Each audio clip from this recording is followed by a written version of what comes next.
ये मन जो होता है इसको तुम केवल और केवल गुरु भक्ति से ही काट सकते। गुरु की संगत करो, गुरु के वचनों को सुनो। सत्संग में जब मन लग जाएगा, कहा गया बहुत कार्य करे सत्संग तब कुछ होए वो भंगा। जब बहुत तुम सत्संग करोगे तब तुम्हारा थोड़ा सा मन ये दूर दुनिया से हटेगा। जब संगत करोगे, सत्संग करोगे, हम सब जो भी यहाँ सृष्टि में आए सब के सब एक दाग लेके आए।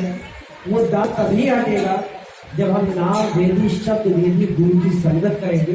और गुरु जब सच्चे संत की संगत करेंगे तभी वो दाग हट के कौवे के समान आज हम लोग हैं और हम लोग कौवे की तरह हट करके हंस बन जाएंगे। हंस होता है गोरा सफेद और कल कौवा होता है काला। होते दोनों पक्षी हैं लेकिन दोनों का काम दोनों का रंग अलग अलग होता है। वो अपने कर्मों से कौवा बना और वो अपने कर्मों से हंस बना। बिना कर्म कोई काया नहीं और जग फंस रहा कर्म के माया। ये दीन दुनिया के कर्म कांड कभी खत्म नहीं हो पाएंगे।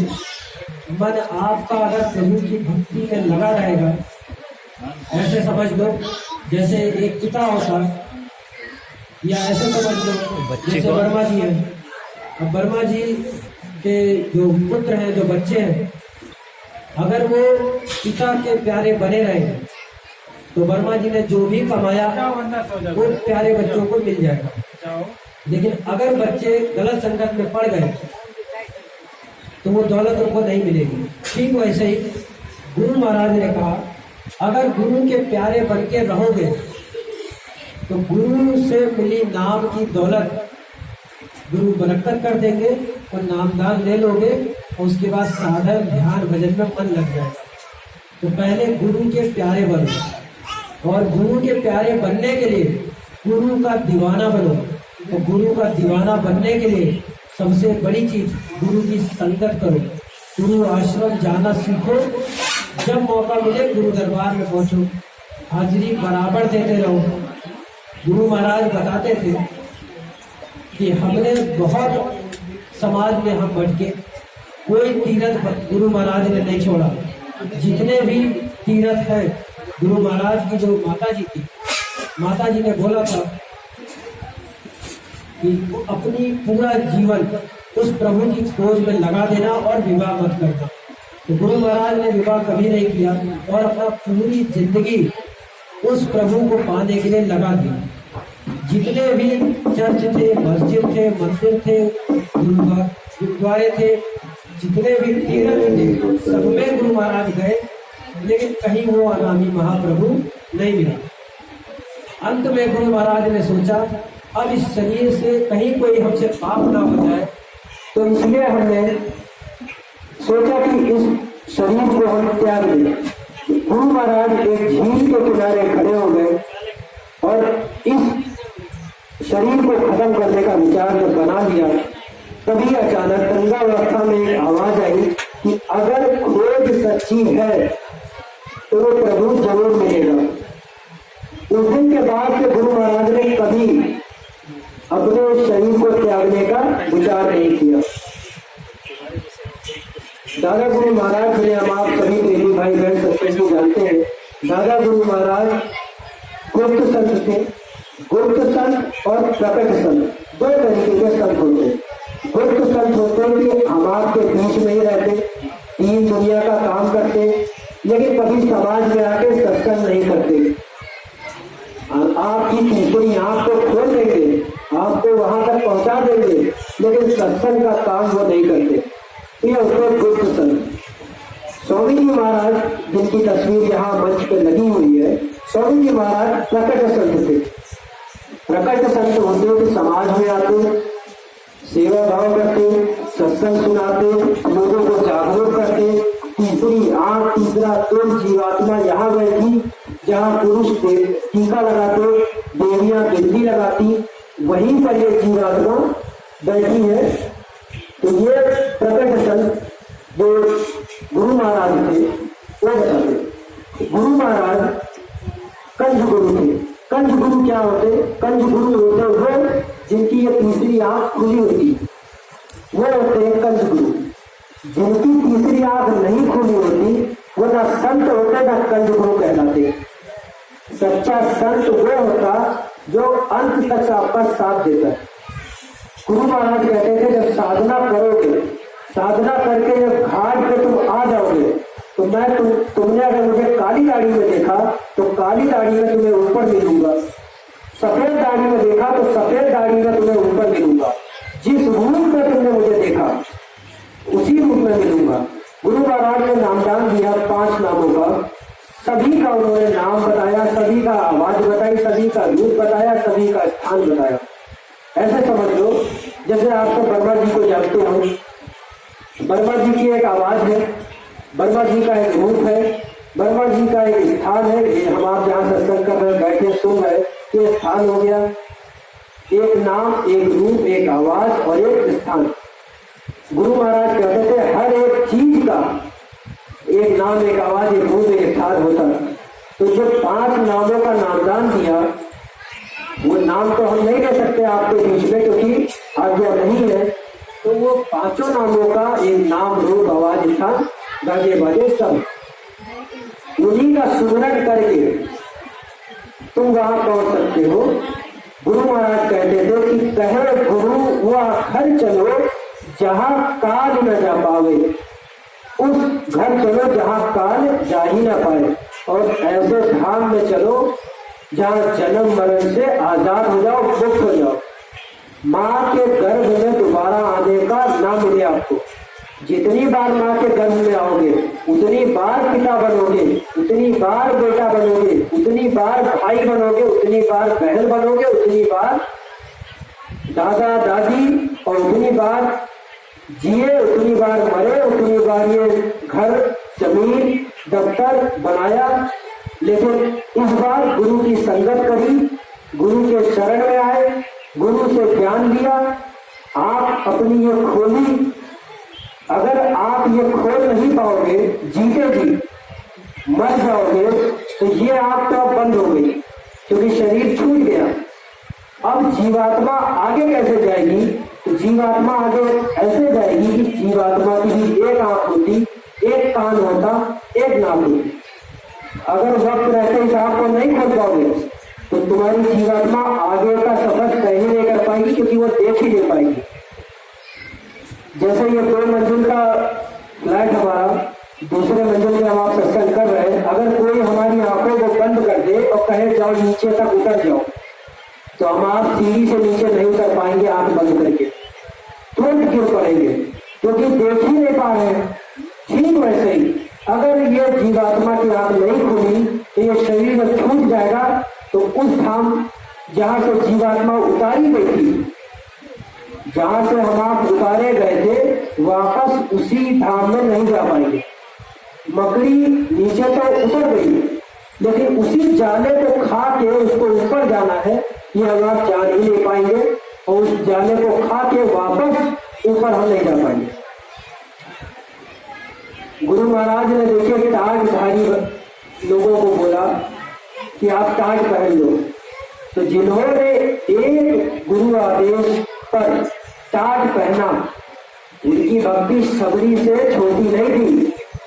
शबरी ने गुरु के कहने पर पूरी जिंदगी राम और लक्ष्मण की का इंतजार किया।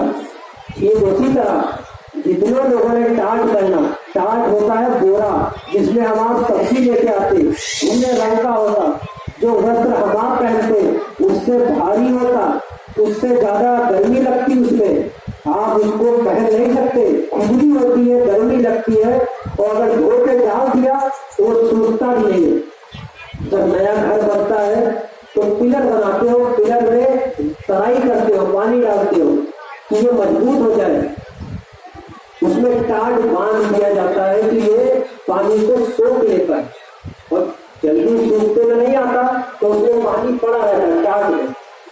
तो जिन्होंने गुरु की एक आवाज के कहने पर टाट को पहन लिया, और तब से पहना जब से गुरु महाराज ने कहा था, तब से लेके आज तक अभी तक उन्होंने टाट नहीं कहा। दफ्तर गए तो टाट पहन के गए, शादी ब्याह में गए तो टाट पहन के गए, रिश्तेदारियों में गए तो टाट पहन कर गए। तो ऐसे सत्संगियों को नमन, ऐसे सत्संगियों को हाथ जोड़कर नमन। कभी किसी टाटधारी की निंदा मत करना, कभी किसी टाटधारी की बुराई मत करना। उसकी भक्ति वाकई में बहुत बड़ी भक्ति थी, हम आप वो नहीं कर सकते। अगर हमें आपको टाट पहना दिया जाए तो आज चौराहे में जाके सब्जी ले आओ, आप टाट पहनकर सब्जी नहीं ले ला पाओगे। आपको उसमें शर्म लगेगी कि मैं इतना बड़ा सेठ और मैं ये बोरा पहन के सब्जी लेने बाजार तक जाऊं। अब आपको गुरु महाराज ने ये जैकेट पहनाया, जैकेट में गुरु महाराज का वचन लिखा हुआ, गुरु महाराज के आश्रम मथुरा में है ये लिखा हुआ। हम आप उस जैकेट को ही पूरा दिन नहीं पहनते, सत्संग में आते हैं तो तब पहनते हैं, तो अभी सत्संग खत्म हो जाएगा, अपने घर जब जाने लग जाओगे तो सबसे पहले इस जैकेट को उतार के टिक्की में रख लो। ये समाज वाले हंसेंगे। सोचो उन टाटधारियों के बारे में, उन्होंने ना रिश्ते नातेदारों का सोचा, किसी का नहीं सोचा, और बोरा पहन करके अपने गुरु के लिए पूरी जिंदगी जब तक सांस है तब तक केवल बोरा ही पहन के गुजार दिया। ऐसे सत्संगियों को नमन। किसी टाटधारी की निंदा बुराई मत करना। गुरु महाराज के बनाए हम आप, गुरु महाराज के बनाए वो। और कोई भी टाटधारी देखिए मजबूर नहीं हुआ, गुरु महाराज का बनाया एक एक शिष्य मजबूर से मशहूर हुआ। अभी सभी टाटधारियों का सम्मान प्रतापगढ़ वालों ने देखिए इतना बढ़िया सुंदर सम्मान किया। हम आप ये जैकेट पहनते हैं, ये जैकेट पहन कर भी हम आप मजबूर नहीं, हम आप भी मशहूर होंगे। गुरु महाराज ने कहा कि सतयुग कलयुग खत्म होगा और सतयुग आएगा, और हम आप खुद ही अपनी आंखों से देखेंगे सतयुग को आते हुए। कलयुग कैसे आया था? जब द्वापर खत्म हो गया और श्री कृष्ण भगवान चले गए अपने वैकुंठ धाम में, तब कलयुग का आगमन हुआ था। एक बैल था जिसका नाम धर्म था, एक गाय थी जिसका नाम पृथ्वी था। तो धर्म जो बैल था उसकी एक ही टांग थी और गाय रो रही थी। तो बैल ने पूछा कि हे गौ माता तुम क्यों रो रही? तो उसने बताया कि जब हम यहाँ कृष्ण भगवान थे तो उनके चरण कमल इस पृथ्वी पर पड़ते थे, लेकिन अब वो चले गए और ये पृथ्वी में इतना पाप बढ़ गया, इस पाप के भार से दुखों से मैं रो रही हूँ। तभी कलयुग राक्षस, कलयुग बोलते हैं काला युग को, राक्षस कलयुग वहीं आ गया और उस बैल को, उस गाय को मारने लग गया। राजा परीक्षित वही पृथ्वी के मालिक हो गए थे जब कृष्ण भगवान चले गए, और राजा परीक्षित जब वहां से गुजर रहे थे तो उन्होंने देखा कि ये राक्षस ये बैल और ये गाय को मार रहा, उन्हें तंग कर रहा। तब राजा परीक्षित ने तलवार निकाल के उसका अंत करना चाहा। कलयुग उनके चरणों में गिर गया कि हे स्वामी, हे नाथ, हमें माफ करो, हमें हमारे प्राण हमको वापस कर दो, हमें मत मारो, हम पर दया करो। तो राजा परीक्षित ने उनको प्राण मुक्त किया, उनके प्राण नहीं हरे, लेकिन ये बोला कि तुम अपना स्थान यहाँ से लेकर चले जाओ।